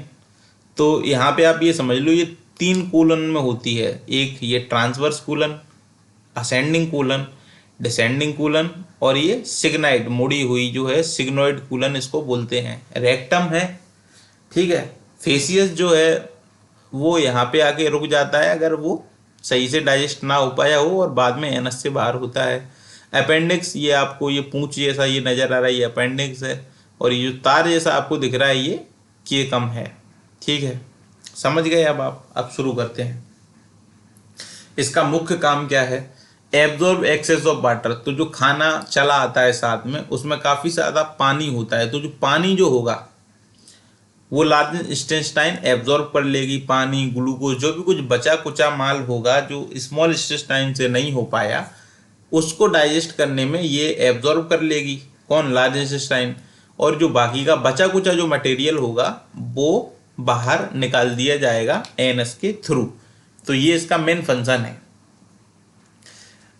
इसके दो रीजन होते हैं, कूलन एक 1.5 मीटर का, और ये जो रेक्टम है ये 10 सेंटीमीटर लेंथ तक का होता है, 10 सेंटीमीटर लेंथ तक का होता है। तो it houses many useful bacteria. तो ये जो इंटेस्टाइन है इसके अंदर कई सारे बैक्टीरिया होते हैं जो फूड के डाइजेशन के लिए जरूरी और रिक्वायर्ड होते हैं। रेक्टम की जो ओपनिंग है वो एनस में होती है और आउटसाइड, तो ये बॉडी के आउटसाइड है, ठीक है। तो at the base of the ascending colon के बेस में क्या है, a small finger like outgrowth is seen, और इसको हम अपेंडिक्स कहते हैं। क्लियर है। अब हम बात करते हैं डाइजेस्टिव ग्लैंड्स की, जिसके बारे में हम ऊपर बात कर रहे थे, और एक बार और अच्छे से समझ लेते हैं कि ये क्या हैं और कैसे काम करते हैं। तो सिलेवरी ग्लैंड मुंह में होता है, मैंने आपको बताया था, बकल कैविटी में। गैस्ट्रिक ग्लैंड कहाँ होते हैं, ये हमारे स्टोमच में होते हैं। लीवर, गॉल ब्लैडर, पेनक्रियास, आरफ्यूटिनम, तो ये कुछ ग्लैंड्स के नेम हैं, आपने याद रखने हैं। तो सेवरल ग्लैंड प्रोड्यूस, तो ज़्यादातर जो ग्लैंड्स हैं वो क्या डाइजेस्टिव जूस पैदा करते हैं, जो कि हमारे फूड को डाइजेशन करने में मदद करते हैं। Gastric gland in the wall of stomach, gastric gland कहाँ होते हैं, स्टोमच के बाल में, और इनके पास में हाइड्रोक्लोरिक एसिड और इंजाइम जो है पेप्सिन इंजाइम होती है गैस्ट्रिक ग्लैंड्स के पास में, जो हमने स्टोमच में पढ़ा है। लीवर क्या सीक्रेट करता है, बाइल सीक्रेट करता है, और जो कि गैल ब्लैडर के अंदर स्टोर होता है, और ये किसमें हेल्प करता है, डाइजेशन ऑफ फैट। तो बताया था ना, जो बड़े बड़े लार्ज ग्लोब्यूल्स ऑफ फैट्स को स्मॉल ग्लोब्यूल्स ऑफ फैट्स में तब्दील करता है, ताकि इंजाइम्स इसको आसानी से ब्रेक कर सकें। तो पेनक्रियाज के अंदर कई सारे मिक्सचर्स होता है इंजाइम्स का, इसके अलावा शुगर लेवल को ये कंट्रोल करता है। तो trypsin, chymotrypsin, lipase, amylase are present in the pancreatic juice. अब हम समझते हैं कि ये डाइजेशन की जो प्रक्रिया है ये किस तरीके से होती है। Physiology of digestion. Mechanical digestion of food take place in the buccal cavity where teeth masticate the food, saliva get mixed and it turns into a bolus। तो जो मुख्य कार्य है डाइजेशन का, शुरुआती जो कार्य है मैकेनिकल जो डाइजेशन होता है, वो कहाँ हो जाता है, माउथ में ही हो जाता है। तो हम चबा दबा के सिलाइवा में मिक्स करके, और सिलाइवा से स्टार्च जो है डाइजेस्ट हो जाता है, स्टार्च को वो मेल्ट शुगर में तब्दील कर देती है पहले ही, और मेस्टिकेट हो जाता है। तो ये सारे काम कहाँ हो जाते हैं, ये माउथ में हो जाते हैं, बकल कैविटी में। तो सिलेवरी एमिलेज प्रेजेंट होता है सिलाइवा में, इस वजह से स्टार्च का डाइजेशन माउथ में हो जाता है। Salivary amylase convert starch into maltose, ये आपने पता ही है, मैं पहले भी बता चुका हूँ। बाकी आप यहाँ समझ सकते हो सारी चीज़ें, कुछ भी समझना है कमेंट बॉक्स में तत्काल में बोलिए, और मैं आपको जवाब देने के लिए हाजिर हो जाऊंगा। सिलेवरी एमिलेज कन्वर्ट, तो in the stomach the churning of food take place due to the muscular, तो केवल मुंह में ही नहीं, स्टोमच में आने के बाद में भी जो फूड है उसका वो मसला जाता है, वो वहाँ पे किसकी वजह से मसल जाता है, मस्कुलर कॉन्ट्रैक्शन होता है और रिलैक्सेशन होता है, वही बल्ब जलने बुझने वाला काम। उसकी वजह से क्या होता है, जो खाना है वो और भी ज़्यादा महीन हो जाता है, फूड जो है वो और ज़्यादा महीन हो जाता है, और इसके बाद में it break down the food into the simpler substances, और जैसे ही वो बहुत ज़्यादा महीन होने के बाद में जो खाना है वो किसमें, कॉम्प्लेक्स से सिंपल सब्सटेंस में तब्दील कर दिया जाता है। और ये काम कौन करता है, small intestine, sorry.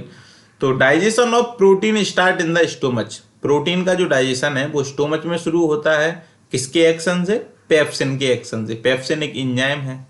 Protein are broke down into smaller fragment called peptide by the action of pepsin. तो जो प्रोटीन है वो छोटे छोटे फ्रेगमेंट्स में ब्रेक हो जाता है पेप्सिन के एक्शन से, जिन्हें पेप्टाइड कहते हैं। क्या कहते हैं, पेप्टाइड कहते हैं। द बोलस, बोलस ये कह रहे हैं खाने को, जो यहाँ से आप खाते हो वो बोलस होता है। The bolus after mixing, mixing के बाद में जो बोलस है वो किधर पहुंचता है, गैस्ट्रिक जूस के पास में पहुंचता है, और turn into a fine soluble form known as chyme. तो जो बोलस है, खाना एक बार स्टोमच में पहुंचने के बाद में क्या बन जाता है, एक पतला सॉल्युबल मैटर बन जाता है, जिसे क्या कहते हैं, काइम कहते हैं, CH/ME, या याद रखना ये आप। फिर ये जो काइम है स्टोमच में बन गया, पहुंचेगा, यहाँ से आया बोलस, यहाँ पे सॉल्युबल होके और यहाँ से ये काइम बन गया, और काइम कहाँ घुस गया, स्मॉल इंटेस्टाइन में, और यहाँ पे पूरी इसकी प्रक्रिया होती है, पेनक्रेटिक जूस आता है, ठीक है, लीवर से जो आना होता है वो वहाँ से आता है, बाइल आता है, इंटेस्टाइनल जूस होता है, और एब्जॉर्प्शन यहाँ पे हो जाता है स्मॉल इंटेस्टाइन में। The digested food is completely absorb by one of the, तो ये किसके द्वारा होता है, बिली और माइक्रोबिली के बारे में जो हमने ऊपर पढ़ चुके हैं। बाकी का जो बचा अनडाइजेस्टेड फूड वो किधर जाता है, वो लार्ज इंटेस्टाइन में जाता है, जिसको एब्जॉर्ब नहीं कर पाते, ठीक है। वहां पे क्या करता है, कूलन की मदद से ये पानी का एब्जॉर्प्शन वहां कर लेते हैं और साल्ट्स का एब्जॉर्प्शन कर लेते हैं, और रेक्टम में जो बचा हुआ अनडाइजेस्टेड फूड है वो डिफेसिएशन के लिए किधर इकट्ठा हो जाता है, रेक्टम में, और रेक्टम में इकट्ठा होने के बाद में एनस के द्वारा बाहर निकाल दिया जाता है। अब हम बात करते हैं डाइजेस्टिव ट्रैक्ट की। तो ये जो विली है स्मॉल इंटेस्टाइन के अंदर होती है, हम इसको और थोड़ा करीब से जान लेते हैं कि ये क्या है और कैसे काम करती है। The inner wall of the small intestine have thousand of finger like outgrowths, तो उसके अंदर ये हजारों की संख्या में ऐसी निकले निकले उंगली जैसे ये होते हैं, छोटे छोटे। और आपको एक बात बताएं कि ये जो आपको एक पॉइंट दिख रहा है, इसके अंदर इससे भी छोटे छोटे इसी टाइप के स्ट्रक्चर आपको मिलेंगे, जिन्हें माइक्रोबिली कहते हैं, माइक्रोबिली, ठीक है। ये क्या करते हैं, increase surface area of absorption, absorption के लिए ये सरफेस एरिया को काफी ज्यादा बढ़ा देते हैं। यहाँ से ये एब्जॉर्ब करते हैं, एब्जॉर्ब करके ये पहुंचा देते हैं ब्लड कैपिलरीज में। तो सिंगल अगर विली है तो उसे वाइलस कहते हैं, अगर वो सिंगल है, और वैसे सिंगल तो होती नहीं है, आपने पता है, ठीक है, बहुत सारी होती हैं, तो बिली कहेंगे अपन इसको। तो ये क्या है, network of thin and small blood vessel close to it surface, तो इनका जो सरफेस है वहां पे पूरा नेटवर्क है पतले पतले ब्लड कैपिलरीज का, ब्लड वेसल्स का, जो कि बिल्कुल उसके सरफेस से सटे हुए हैं। और जैसे ही विली कुछ एब्जॉर्ब करती है वो सीधा किधर पहुंचता है, इन्हीं ब्लड वेसल्स में, और ब्लड वेसल से ये पूरा मटेरियल एब्जॉर्ब हो जाता है, ठीक है। हर बिलस जो है, ये जो बिलस है, बिली है, इसके पास में सेल मेम्ब्रेन होती है जिसके अंदर ल्यूमेन होता है, of the lumen side again folded और माइक्रोस्कोपिक प्रोसेस। तो मैंने ये बोला कि ये जो बिली है इसकी जो सरफेस पे माइक्रोबिलीज मौजूद होती हैं, इसी तरीके की फिंगर लाइक स्ट्रक्चर होती हैं, तो वो बहुत ही ज़्यादा छोटी होती हैं, ठीक है, जिससे क्या होता है, सरफेस एरिया बढ़ जाता है एब्जॉर्प्शन के लिए। तो डाइजेशन की बात क्लियर हो गई, पूरा कॉन्सेप्ट क्लियर हो गया। अब हम बात करते हैं अगली प्रोसेस जो कि है respiration, respiration in human beings, respiration in human beings. तो क्या है ये रेस्पायरेशन, तो यह एक ऐसी प्रक्रिया है जिसकी मदद से कोई भी जीवित चीज या व्यक्ति, बस जीवित जो भी चीज है, वो जो फूड उसने यूटिलाइज किया है, जो फूड उसके पास में है, उससे एनर्जी को हासिल करने के लिए ये प्रक्रिया उसे करनी पड़ती है, जिसे रेस्पायरेशन कहते हैं। तो सिंपल वर्ड्स में कहें, the process by which a living being utilise the food to get energy, तो फूड को यूटिलाइज करने से जो एनर्जी मिलती है वो रेस्पायरेशन होती है, ठीक है ना। तो उस प्रक्रिया को रेस्पायरेशन कहते हैं। रेस्पायरेशन कैसे होता है, तो रेस्पायरेशन इज एन ऑक्सीडेशन, ये क्या है, एक ऑक्सीडेशन है, अंदर जो मटेरियल है उन सबको ऑक्सीजन को देना होता है। तो ये एक ऑक्सीडेशन रिएक्शन है। ऑक्सीडेशन रिएक्शन में क्या होता है कि ऑक्सीजन पहुंचाया जाता है किसके फॉर्म में, इन विच कार्बोहाइड्रेट इज ऑक्सीडाइज्ड, हमारे अंदर कार्बोहाइड्रेट तैयार हो जाता है, और जैसे ही उसको ऑक्सीजन मिलती है, कार्बोहाइड्रेट का रिएक्शन किससे होता है, ऑक्सीजन से होता है, ऑक्सीडाइड जैसे ही वो होता है तो वो एनर्जी प्रोड्यूस करता है। सिंपल फॉर्म में समझ लेते हैं ये ऑक्सीजन है और ये कार्बोहाइड्रेट या कहते हैं शुगर है। जैसे ही इन दोनों को मिला, ऑक्सीजन इससे कार्बोहाइड्रेट से मिला तो क्या प्रोड्यूस हुई, कार्बन डाइऑक्साइड प्रोड्यूस हुई, जो हम निकाल देते हैं बाई प्रोडक्ट, जैसे प्लांट्स निकाल देते हैं ऑक्सीजन को। इसके अलावा क्या मिला, वाटर, ठीक है, और वाटर के अलावा क्या मिला, एटीपी, एनर्जी। और ये वही एनर्जी है जिसकी बदौलत हम जिंदा हैं, हमारे सेल्स काम करते हैं, टिश्यू काम करते हैं, उसे